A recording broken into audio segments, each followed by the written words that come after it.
Howdy, y'all. Red.olaughlin here, USA Global TV and Radio Network, Talking Heads. I am so excited. This is number six of the presentations we're doing on brain health and mental illness. It seems like most of the ones that are being put out, I get to the very end and I'm still presenting data. And today, it's just a summary. We're going to go back and review a few things. Most of the hardcore information, the really good stuff that you need to know is in the previous sections, and they're fairly easy to find. But today we're just going to go ahead and talk about the summary of what's good brain health. How do you know when you may not have as healthy a brain that you probably should have? What are some of the mental illnesses and what's the commonality of them?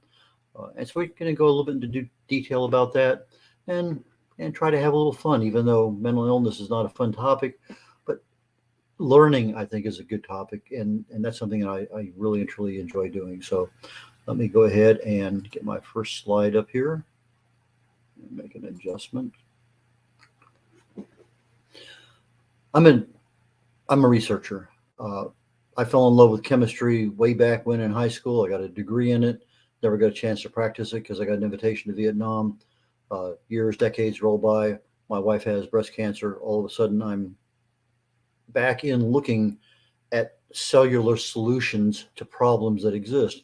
And I found kind of a niche that we don't typically see that, well, if this happens and this happens and this happens, then this other result comes from it. Well, that's what I explore. I look at what happens at the cellular level. What can you do to accelerate something, to decelerate it, to stop it?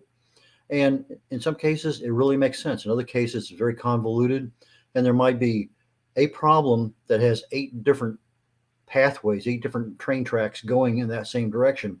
And when the doctor gives you a pill, it may fix one of those train tracks, but you still have 7 other locomotives heading toward that disease or whatever it may happen to be. So that's what I love to do, is find out how many ways can this thing happen and what can we do about it. So this cause and effect relationship is something that I think is important, because doctors have a moral and a legal obligation when they find a problem to solve it, and their solutions are generally pills. It may be you break an arm and you got to go in for surgery and they fix whatever that is, or they remove an organ because it's diseased. But in most cases, when there is a problem, you got a headache, they're going to give you a pill. And so that's not addressing the cause of the problem, that's addressing the symptoms. And if you're not fixing a problem, the symptoms will remain forever. I do not have a medical background. I do not have a pharmaceutical background, but I have a love of chemistry, and I have a passion of being able to dive into something and learn about it and share it in fairly common language that most people understand. So moving right along here, if I can get to slide number 2, there we go. We've been using the same definition all along. What is a mental illness?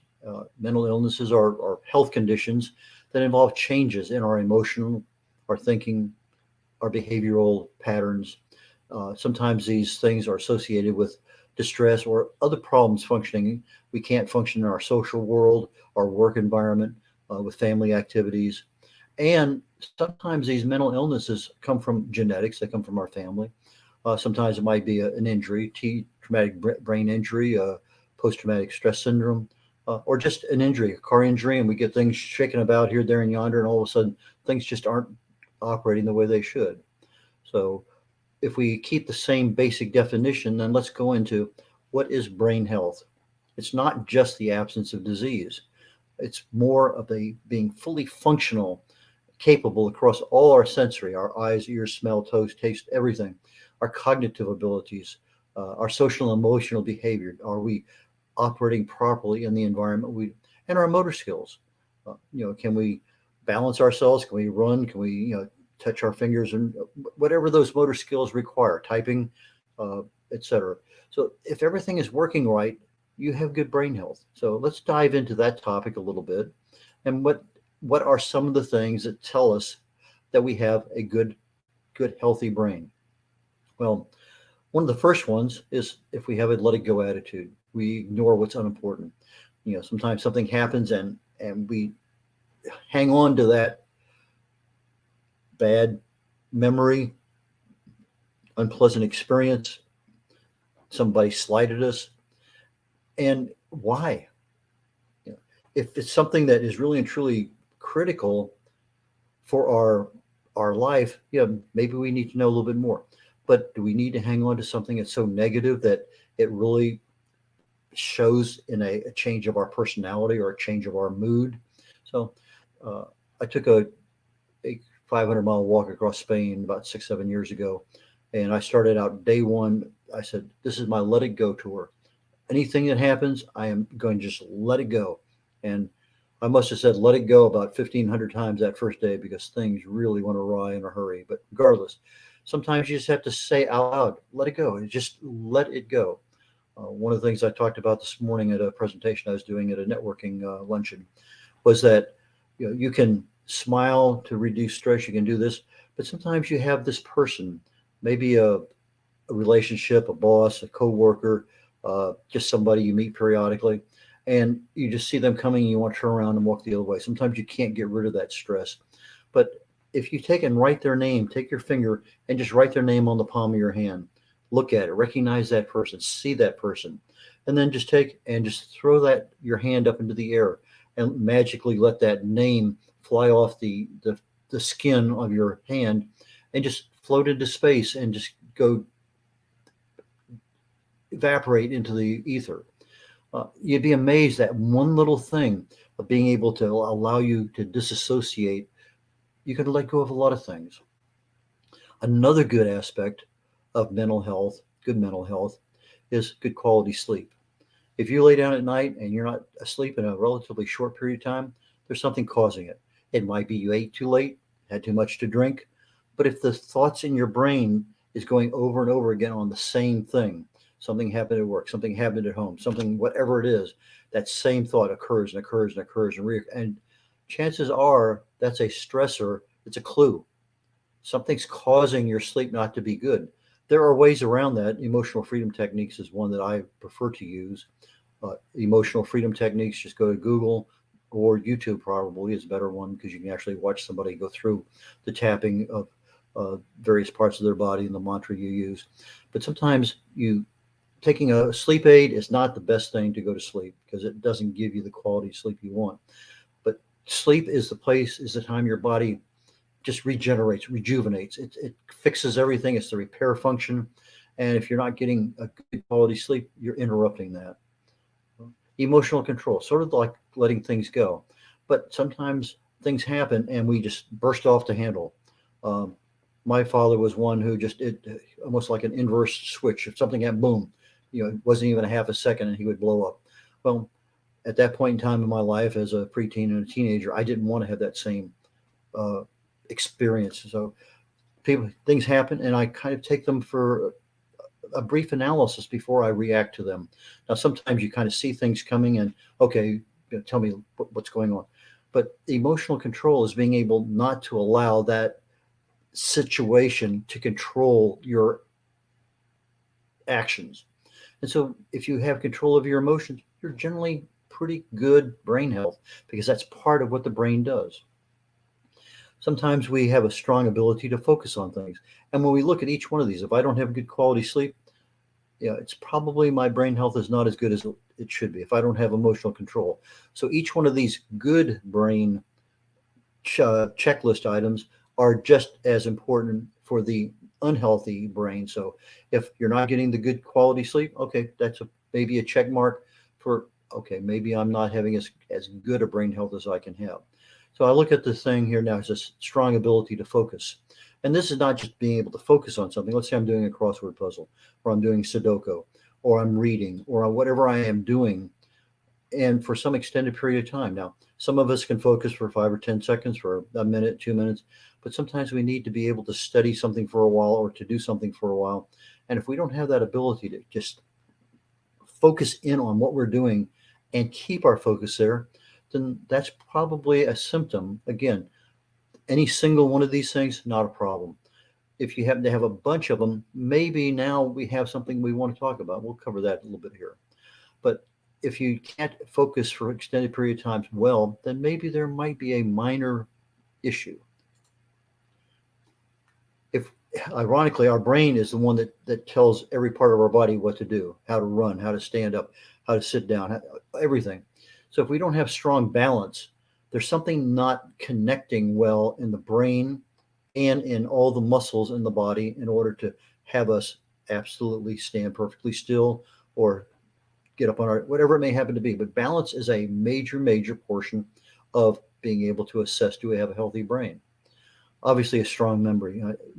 When you say, do you have a healthy brain? First thing people think of, can I remember things? Well, yeah, forgetfulness as you get older, it's one of those things. Where do the car keys go? But it's one of the things that if you have a good, strong memory, now I'll be one of the first to admit I can't tell you somebody's face and name. That's not one of those skills that I'm very good at. I'm still working on it.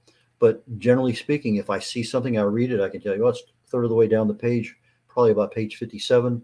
If it's a number on a page, equation, that's, my brain focuses on the math and the science and those things. That's where I have very good memory. But if you're finding that, who was my teacher in fourth grade? Is it important? Was it important back then? What are you trying to keep in memory? Feeling young is another aspect of being able to say you have good brain health. Our brains mature up to about the age of 22, 24 years of age. They don't really mature much beyond that. So your brain is already locked in the mid 20s. And if you're thinking you're in the 40s and 50s or in the doldrums or your 60s and 70s, who's that person in the mirror that you're looking at? But feeling young is different than looking young. It's a different aspect of our brain capacity. You may not be able to do what you used to do, but do you feel young? And that's a qualitative assessment you have to make. Another good symptom of good brain health is, can you make decisions quickly? Can you solve problems? Whatever you used to be able to do way back when, can you still do it? I remember practicing for some advanced math test that I was doing, and one of the things I was doing was trigonometric solutions, geometric solutions, things that were super simple way back when. And it took me maybe a couple days to get back in the rhythm. Okay, I can see how everything is juxtaposed, how everything interfaces. But we don't necessarily lose our problem solving skills unless our brains are really and truly starting to degrade a little bit. So that's a good measure. Do you make decisions quickly? Are they good decisions? A lot of times we can make a decision, but is it the right decision at the time? If you're trying to solve a problem, can you recognize that you have all the information that you need in order to solve that problem? So these are just little things that kind of indicate, yeah, all these things are check marked yes. Then you probably have a good healthy brain. Our brain is tied to so many other parts. Good cardiovascular health ties to the brain. Good gut health ties to the brain. How do you know you have good gut health? Well, are your bowel movements consistent? You're not too much diarrhea, too much constipation, blood in the feces. I mean, there's some obvious things there. If you're only going to the bathroom every 3 days, but you're eating every day, maybe that's a clue. So our gut health is something that really and truly, our gut is our second brain. We've gone through this in this presentation, I think number 2 or number 3 of this particular series, of how the gut affects our brain, how it affects our emotions, how it affects our depression, anxiety. There's a lot of things there that our gut, when it's interrupted, actually creates a problem. And so, are you getting the probiotics you need from the food you're eating? Are you taking supplemental probiotics? And if you're taking probiotics, are you taking prebiotics, the fertilizer for those probiotics to work?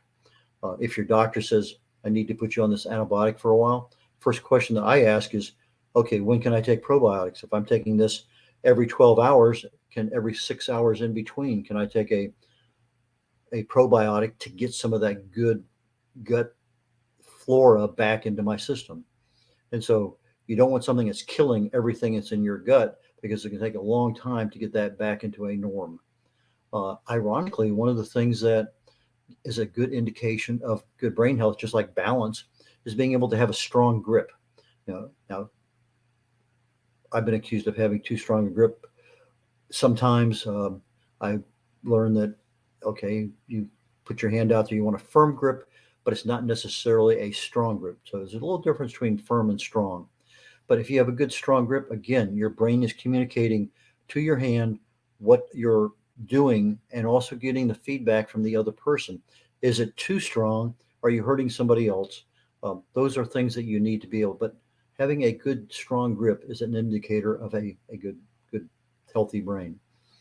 I'll tell you right now, I am a fast walker. I don't know where it came from. I always have been. It's just one of those things that if I'm walking, my wife, if I'm on the phone talking and we're walking outside, all of a sudden I'm 50 feet in front of her because I just go into automatic walk mode and I'm not even paying attention. But a fast walker is ironically an indication of good brain health. Your body is on automatic drive and it's doing its normal walking. Now, if I have to walk slow, I think I'm in purgatory because I'm enduring something that I just really and truly don't like doing is a slow walk. Regardless, if you're a fast walker, you got a good strong grip, good indications of good brain health. If you're eating well, you don't have to eat 3 meals a day to eat well. You can eat 2 meals a day and be fine. You can eat 1 meal a day and be perfectly healthy. If you're eating 4, 5, 6, 7 meals a day, you're never giving your liver a chance to fully do its job. You're introducing more issues that, a lot of nutritionists say, hey, you need 5 small meals a day. Well, I'm telling you right now, it's a whole lot better to fast intermittently, 15, 16, 18 hour, 20 hours a day. If you can get 2 meals into a 6 hour window or an 8 hour window and fast for that other amount of time, you're great. I do a 72 hour fast every month that usually ends up at 100 plus hours. Uh, so it's, but if, and eating well, I'm eating nutritionally balanced meals. I'm talking about caloric restriction. You're not eating as much as you probably should. There are some nutritional guides that says you should have 15 calories per pound to maintain body weight. If you want to have a nice, long, healthy life and trying to reduce age-related diseases, something around that 10 calories per anticipated body weight is probably a better target. It's called caloric restriction. Do you have a fit body? Do you look good? Are you carrying an extra 3 or 4 inches around your gut? Uh, these are the can you do what you need to do with your body? These are things that happen every single day, and your brain is in charge. And that's one of those little things. So if you're 60, 70 pounds overweight, but all the rest of everything's there, well, yeah, that's one aspect of your health you need to work on. But if you can't do what you want to do and you're 50, 60 pounds overweight, yeah, maybe that's a clue. Do you have good friends? We talk about aging and socializing with other people when you're in that, especially in COVID, when you're pulled out of being able to socialize, it affects you, affects your emotions, it affects your brain. It actually affects your brain health. And so having good friends, having those relationships, whether on Zoom, on the phone, going back and forth in social media, writing, whatever it may happen to be. Are you meeting them at various activities? But having good friends, having that relationship, whatever activities you do, walking, having people over for dinner, whatever it is, that is an indicator of exceptionally good brain health. Do you have regular checkups? This wasn't on the list of things that I was researching, but if you don't know where you are, how do you know there's a change? Is your blood pressure changing? Is your heart rate the same as it was 3 years ago? CRP stands for C-reactive protein. When you have inflammation in the body's going to create a protein. It's called C-reactive protein. And if you have it measured, it's a very simple blood test. Is it high? Anything over 0 up to a certain point, 2 or 3 is probably okay. But if it starts getting to be 5, 6, 10, 15, 20, there's a problem. Something in the body is causing inflammation. Left unchecked, you're going to end up with oxidative stress. That's where a lot of diseases start to begin to get a hold because of that inflammation is not being held in check. Another major issue of our body is our insulin, blood sugar. Is it under control? I mean, there is so many things that blood sugar can do to us. Diabetes can inflame the brain. It can inflame a lot of things. And as we get older, insulin sensitivity can change. But if you're on a program where you're eating a lot of good, healthy fruits and vegetables and proteins and healthy fats, maybe what you really need are the carbohydrates from your spinach and your celery and your blueberries rather than the carbohydrates from uh, key lime pie or chocolate cake or something else. Is your cholesterol under control? I've always been one that has had exceptionally low cholesterol all my life. But cholesterol in and of itself is not an issue. It's oxidized cholesterol. And so they give you a reading. It says, okay, it's this and this. Well, it's not necessarily the cold, hard numbers. It's the ratio of those numbers. And there are things that can be done. Are you a non-smoker? Smoke does affect both our cardiovascular system. It affects our brain. A lot of issues there. And you can add in, well, how much do you drink? Alcohol. Well, that 1 or 2 glasses of wine. Yeah, I've read good and bad on both. If it's an issue, give it up. If it's not an issue, well, stay within the moderation. But again, anything in excess is excess and it becomes a problem. What are some other issues that may not be on the positive side of good brain health, but are something to be aware of? And these are what I lump under the unhealthy brain checklist items. Obviously, if we have a memory loss, and it's usually more in our current memory, our short-term memory, not our memory from 45 years ago. So if all of a sudden, did I see that person this morning? Did I drop that off? Whatever. When you start having short-term memory losses, not just 1 or 2 or 3, but a history, a trend, something you should talk to your doctor about. We live in an emotional age, everybody we interact with. If all of a sudden I develop apathy, I don't care. If I'm anxious, if I have mood swings, these are indicators, they're clues that there's something wrong. Now, is my anxiety just because that's just my normal personality? I always, I'm a worrier. Well, what are you worrying about? Can't you let it go? If I have apathy, is there a cause for it? Is it just a one time only and I'm good for another month? So it's the level of what you have, how often you have it, and the intensity of you have it. It's almost like radiation. It's how close you are to the source, how long you're exposed, and the intensity of that exposure. So each of those things have an issue, but again, it's not in and of itself a single item, but it's something to note. And if it's an issue, start keeping a log, keep a journal so you can talk to your doctor, say, hey, this kind of developed here, and on this day, this is what it was. So you can start looking at a history and actually having something written down. Loss of inhibition. If our brain is operating properly, we have a level of inhibition that we can kind of stay within. If all of a sudden our mood changes, but now we also change our personality and what we're doing, maybe that again is part of this overall. I'm shifting over from a healthy brain to an unhealthy brain. Brain fog we talked about quite a bit during this sixth session, but brain fog, again, similar to memory loss, but maybe we're not, okay, it takes me a little bit longer to think of what that thing is, or just not as clear as it can be. Do I have a lot of fatigue? Fatigue, again, is a clue. What's causing your fatigue? Is it you had too big a spaghetti lunch for dinner and 2 hours later you can't keep your eyes open? Well, there's a cause for that. That's, too much sugar, too much carbohydrates, too much insulin. So, but if I'm having fatigue and I haven't eaten, am I getting good enough sleep? These are things that if you're starting to have a problem, write them down, because if it's written down, it makes it a whole lot easier for your doctor to help diagnose those things. Most of us have a normal level of motivation. If all of a sudden I have this apathy and I'm not motivated to do those things that I used to do, and there's something changing in our lives. And this is a clue. These are things that good, healthy people don't have. Food cravings, yeah, I get them all the time, but they don't stay with me very long, especially if I'm fasting. I'm driving down the street and I smell a burger place or a Chinese place, boy, but that food craving stays for about 10 or 15 seconds. Love to have that, but it's gone. But if that food craving is staying with you for a long period of time, maybe that's, again, a clue. So these are things to pay attention to. If you have energy, sometimes we get that fatigue, but sometimes the bottom just drops out. I can't keep my eyes open. I'm sitting there watching TV. I can't even tell you what the last time I focused on.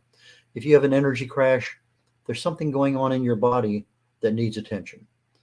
If you can, meditation nightmare, it's kind of an interesting way of describing it. I said inability to focus earlier, but if you're trying to meditate on something and your mind is all over the place, well, that's kind of normal at the beginning of any kind of meditation, unless you're really good at it.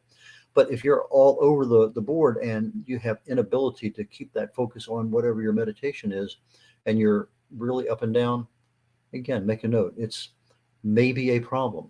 Family history, always something to consider. Uh, what are some common symptoms that we associate with mental illness? Headaches.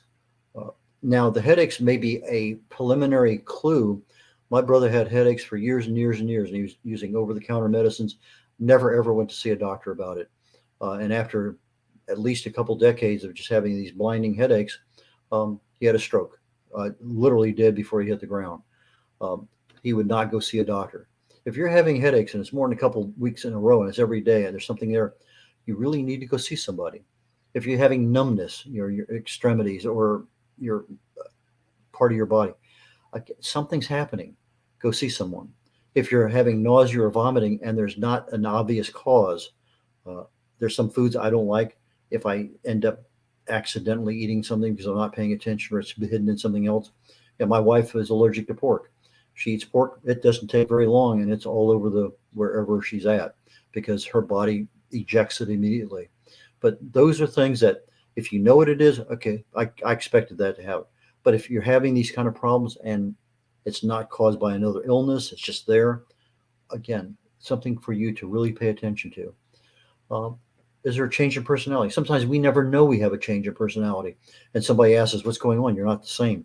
Well, you think you're the same, but when somebody else has to tell you, and that's usually one person in 20, there's 19 other people out there that wants to tell you, but they won't. So if somebody tells you, figure that's a small gaggle of people trying to tell you there's something wrong. If you have difficulty moving, just like I talked about earlier, balance, a strong grip, those things. Our motor skills are dependent on having a good memory, good brain. But if we have difficult moving, that's probably an association with some developing disease or we have an unhealthy brain. Difficulty with balance, changes in our ability to hear, to speak, what we see. These are all indicators because all of these issues go through the brain. And if the brain's operating properly, not a problem. If the brain is having a slight imbalance in something, maybe we're seeing it. What'd you say? Can you speak louder? Uh, all of a sudden you're seeing double or whatever. These are all little bitty clues that are telling you something's going wrong. And this is what you and your doctor need to talk about. Now, what are some of the symptoms of neurodegenerative disease? Because we just talked about having an unhealthy brain. Well, what if this thing gets into the level of having actually some kind of neurological disease? Well, the symptoms are very, very similar. And we talked about this with almost every single one of the major mental illnesses. We get memory loss, apathy, anxiety, depression. But we know that anxiety and depression can happen just from having B vitamin deficiencies. We know that B12 deficiency mimics Alzheimer's.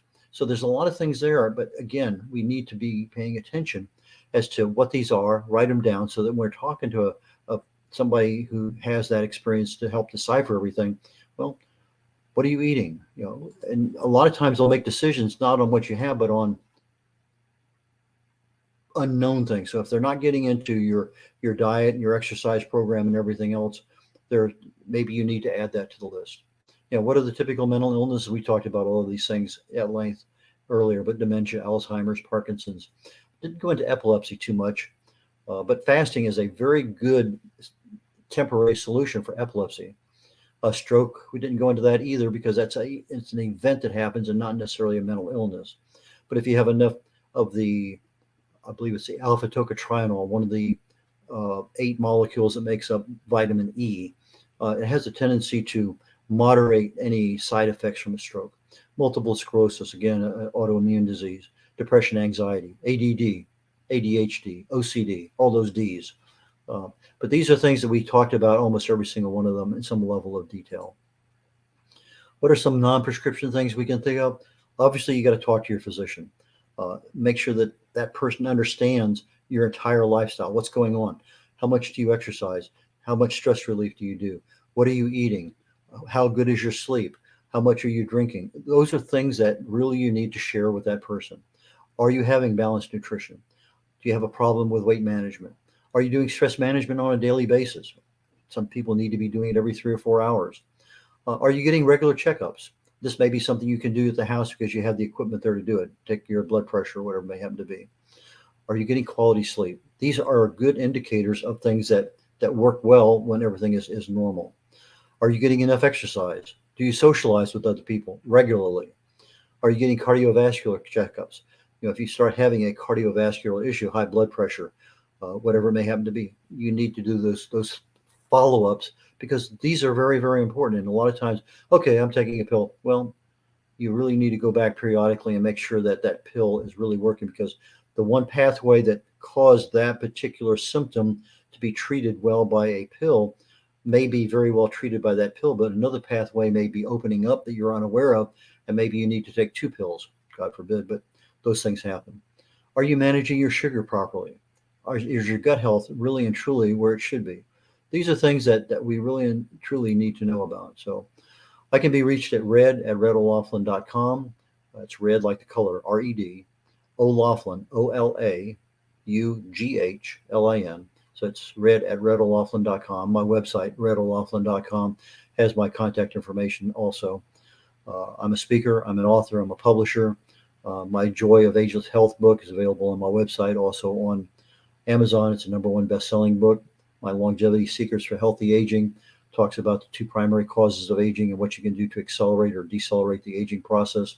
The Joy of Ageless Health talks about the 6 or 7, 8 different processes that disease develops in the body and what you can do about each one of them. And so those are the things that I've been talking about and love to talk about here on Talking Heads. I cannot promise you what the next segment's going to be, but it will be interesting, challenging, and enjoyable.